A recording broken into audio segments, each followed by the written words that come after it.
আসসালামু আলাইকুম এভরিওয়ান, আশা করি সবাই ভালো আছেন। আজকে তৈরি করে দেখাবো এমন একটি মিষ্টি যা যে কোনো ছানার মিষ্টিকে হার মানাবে। এতই স্বাদ হবে আর এত মজা খেতে যে আপনি যাকে খাওয়াবেন সে আপনার প্রশংসা করতে বাধ্য হবে। তো দেখেই বুঝতে পেরে গেছেন আজকে তৈরি করে দেখাবো বালুশাহী মিষ্টি।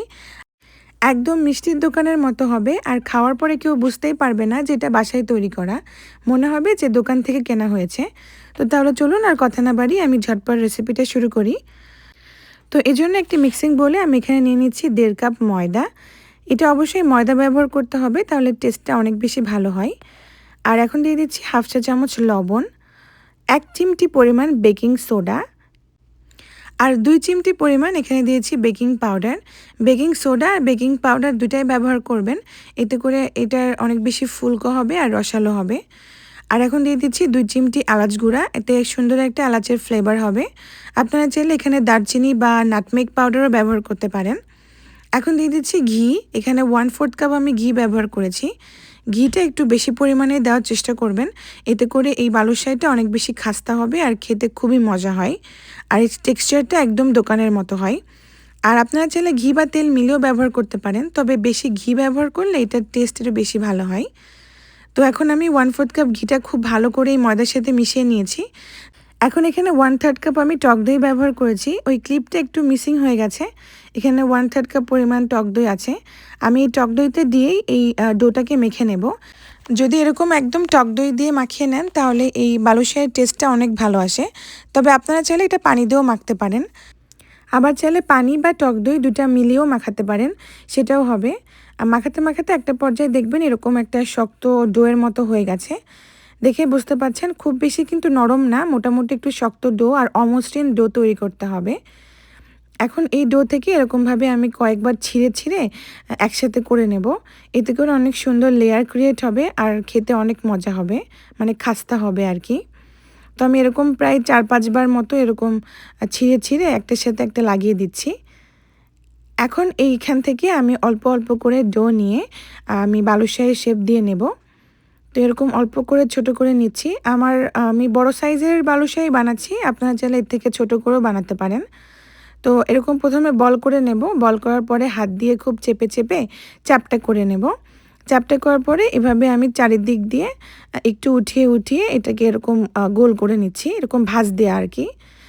এতে করে বালুশাহিগুলো দেখতে অনেক সুন্দর হবে আর ভাঁজগুলো বোঝা যাবে। তো এরকম উল্টে উল্টে আমি প্রথমে ভাঁজ করে নিচ্ছি আর মাঝখানে একটু চেপে দিচ্ছি। আপনারা চাইলে এরকম না করেও শুধু মাঝখানে চেপে দিলেও হবে, তাতেও কোনো সমস্যা নেই। তবে এরকম দোকানে করে, তো আমি সেরকম করারই চেষ্টা করেছি। আরও একটা করে দেখাচ্ছি, দেখুন এরকম প্রথমে ফ্ল্যাট করে নিয়েছি, তারপর এরকম করে আমি উঠিয়ে উঠিয়ে মাঝখানে ভাঁজ করে দিচ্ছি। আর মাঝ বরাবর যখন এরকম সব কিছু একসাথে হয়ে গেছে তখন মাঝখানে একটু চাপ দিয়ে দিচ্ছি।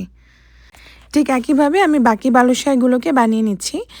তো এখানে আমার 1.5 কাপ বালুশাহি দিয়ে মোট 9টা বালুশাহি তৈরি হয়েছে। আমি একটু বড় সাইজ করে বানিয়েছি, এজন্য আমার 9টা হয়েছে। আপনারা চাইলে আর একটু ছোট সাইজ করলে এখানে 12টা পর্যন্ত বানাতে পারবেন। এখন এই বালুশাহিগুলোকে আমি ডুবো তেলে ভেজে নেব। তো আগে থেকে আমি তেল গরম করতে দিয়েছিলাম, তেল যখন কুসুম গরম হয়েছে সে পর্যায়ে বালুশাহিগুলোকে আমি দিয়ে দিচ্ছি। এ পর্যায়ে আর নাড়াচাড়া করা যাবে না, যখন দেখবেন উপরের দিকে একটু ভেসে উঠেছে এ পর্যায়ে এটাকে আমরা উল্টে পাল্টে ভেজে নেব। তো বালুশাহিগুলো ভাজতে আমার অনেক সময় লাগবে, প্রায় 10 মিনিট মতো সময় লাগে, 10 থেকে 12 মিনিট। তো এরই ফাঁকে আমি এখন চিনির শিরাটা বানিয়ে নেব।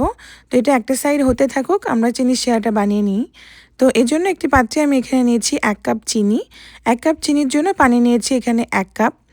এখন দিয়ে দিচ্ছি 2টা এলাচ। এখন সব কিছুকে খুব ভালো করে একটু মিশিয়ে নিয়ে প্রায় 3-4 মিনিট মতো আমি শিরাটাকে ফুটিয়ে নেব। তো এখানে টিপস হচ্ছে, যতটুকু পরিমাণ আপনি চিনি ব্যবহার করবেন ঠিক সম পরিমাণ পানি ব্যবহার করতে হবে। এতে করে চিনির শিরা বেশিক্ষণ জাল করা লাগে না, প্রায় 2-3 মিনিট মতো ফুটিয়ে নিলে চিনির শিরাটা রেডি হয়ে যায়। তো এখন দিয়ে দিলাম 1 টেবিল চামচ লেবুর রস, আর লেবুর রসটা দিয়ে আরও 1 মিনিট মতো ফুটিয়ে নিয়েছি। এখন দেখুন এরকম চিপচিপে টাইপের, মানে মোটা চিপচিপে টাইপের একটা শিরা তৈরি হবে। তো এটাকে আমি একটা সাইডে রেখে দিচ্ছি। এদিকে আমাদের বালুশাহিগুলো বেশ ফুলে গেছে, এখন একটু উল্টে পাল্টে দিচ্ছি। আর এরকমভাবে উল্টে পাল্টে দিয়ে একটা সুন্দর গোল্ডেন কালার হয়ে যাওয়া পর্যন্ত আমি ভেজে নেব। এখানেও একটা টিপস হচ্ছে বালুশাহীগুলোকে অনেক বেশি সময় নিয়ে ভাজতে হয়। যদি অনেক বেশি সময় নিয়ে না ভাজা হয় তাহলে কিন্তু ভেতরে ভালো মতো শিরা ঢুকবে না, খেতে মজা হবে না, আবার লেয়ারও হবে না, আর খাস্তাও হবে না, উপরে মুচমুচে ভেতরে রসালো এটা হবে না। তো এটা অবশ্যই খেয়াল রাখবেন। তো এই তো আমি এভাবেই ভেজে নিচ্ছি। আমার এই ভিডিওগুলো যদি আপনাদের কাছে ভালো লাগে আর কোনো উপকারে আসে তাহলে অবশ্যই একটা লাইক দেবেন, কারণ আপনার একটা লাইক আমাকে অনেক বেশি উৎসাহ করে। আর যদি আরও বেশি ভালো লাগে তাহলে অবশ্যই সাবস্ক্রাইব করে আমার পাশেই থাকবেন আর বেল বাটনটা ক্লিক করে রাখবেন, এতে করে পরবর্তী ভিডিও নোটিফিকেশন আপনার কাছে সবার আগে পৌঁছে যাবে। তো এই তো দেখুন কত সুন্দর গোল্ডেন কালার হয়ে গেছে। এখন সরাসরি এই বালুশাহীগুলোকে আমি চিনির শিরাতে দিয়ে দিচ্ছি। এ পর্যায়ে বালুশাহীগুলো অনেক বেশি গরম আর চিনির শিরা মোটামুটি কুসুম গরম রয়েছে। এখন সবগুলোকে এরকম উল্টে পাল্টে দিয়ে আমি 1 মিনিট মতো চিনির শিরাতে ডিপ করে রাখবো। এতে করে বালুশাহীগুলো খুব সুন্দর মতো রস টেনে নেবে। তো 1 মিনিটের বেশি রাখা যাবে না, এতে করে কিন্তু অনেক বেশি সফট হয়ে যাবে, ওপরেরটা বেশি ক্রাঞ্চি থাকবে না। তো আমি 1 মিনিট খুব সুন্দর মতো এটাকে রেখে দিয়েছিলাম। তারপরে এটাকে আমি উঠিয়ে নিচ্ছি। তো বালুশাহীগুলোকে শিরা থেকে ওঠানোর সময় আপনি বুঝতে পারবেন যে বালুশাহীগুলো অনেক বেশি ভারী হয়ে গেছে, তার মানে শিরাটা ভালো মতো সোক করে নিয়েছে। এখন আপনারা চাইলে বালুশাহীগুলোকে এভাবেও সার্ভ করতে পারেন, তবে আমি মাওয়াতে অনেক বেশি পছন্দ করি সার্ভ করা। তো এর জন্য আমি ইনস্ট্যান্ট মাওয়া বানিয়ে নিচ্ছি।